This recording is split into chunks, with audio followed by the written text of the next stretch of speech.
Florida's 2026 waiver. Teens can now work 30+ hours during school. Slide 1. What changed? In 2026, Florida enacted a major change to child labor laws allowing 16 and 17-year-olds to exceed the previous 30-hour school week cap through a notarized parental waiver. Florida Statutes, Chapter 450, Section 450.061 previously capped 16 and 17-year-olds at 30 hours per week during school.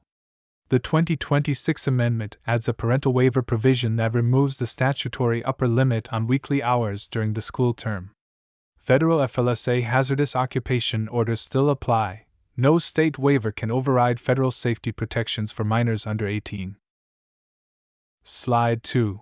The legal shift. Before 2026, Florida law limited 16 and 17-year-olds to 30 hours per week during school. The new waiver removes that ceiling when a parent signs and notarizes the consent form. Nothing changes for 14 and 15-year-olds. They remain protected by the strictest federal limits under 29 CFR Part 570. Employers must keep the signed waiver on file and provide a copy to the Florida Department of Business and Professional Regulation. Slide 3. The federal baseline. Even with Florida's new waiver, the Fair Labor Standards Act of 1938 remains the federal floor.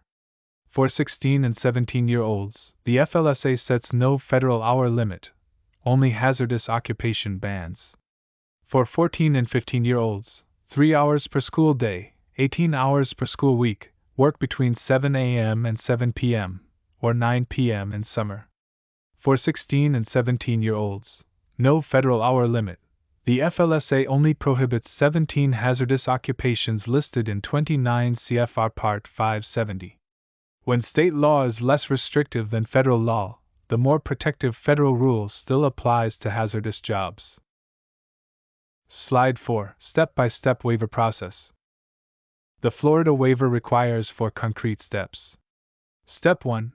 Parent or legal guardian signs a written waiver form authorizing unlimited hours. Step 2. The form must be notarized. A simple signature is not enough under the 2026 amendment. Step 3. Employer keeps the signed waiver on file and provides a copy to the Florida DBPR. Slide 5. Multi-state shift. Since 2023, a wave of states has been rolling back child labor protections. Florida's 2026 waiver is part of this broader legislative movement. Iowa expanded work hours for 16 and 17-year-olds and added employer liability protections in 2023. Arkansas removed the work permit requirement for minors under 16 in 2023. Ohio and Missouri also passed laws expanding teen work hours and reducing employer paperwork requirements. Slide 6. Impact analysis. Approximately 250,000 Florida teens are already in the workforce. The industries most affected are hospitality, retail, and agriculture. Academic research consistently links working more than 20 hours per week during school to lower grades and higher dropout rates. Teen workers face a workplace injury rate roughly twice that of adults. Longer hours may increase exposure to workplace hazards. Supporters argue the waiver provides family flexibility. Opponents warn it removes a key safeguard against exploitation. Slide 7. Safety rules. Hazardous jobs teens still cannot do. No parental waiver can override the 17 federal hazardous occupation orders. These safety rules protect all minors under 18 regardless of state law. FLSA hazardous orders prohibit minors under 18 from working in mining, excavation, roofing, meatpacking, and power equipment operation. The U.S. Department of Labor lists the full set of hazardous occupations at dol.gov. Parents should review before signing any waiver. When state law and federal law differ, the more protective standard applies, meaning federal safety rules always win. Slide 8. Before you sign, what parents should verify.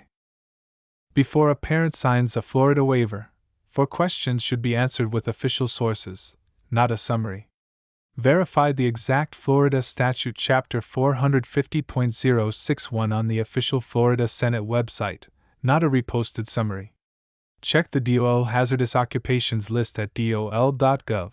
No waiver overrides these safety rules. Confirm the employer has filed the waiver with the Florida DBPR and keeps a copy on file. This presentation is educational only, not legal advice.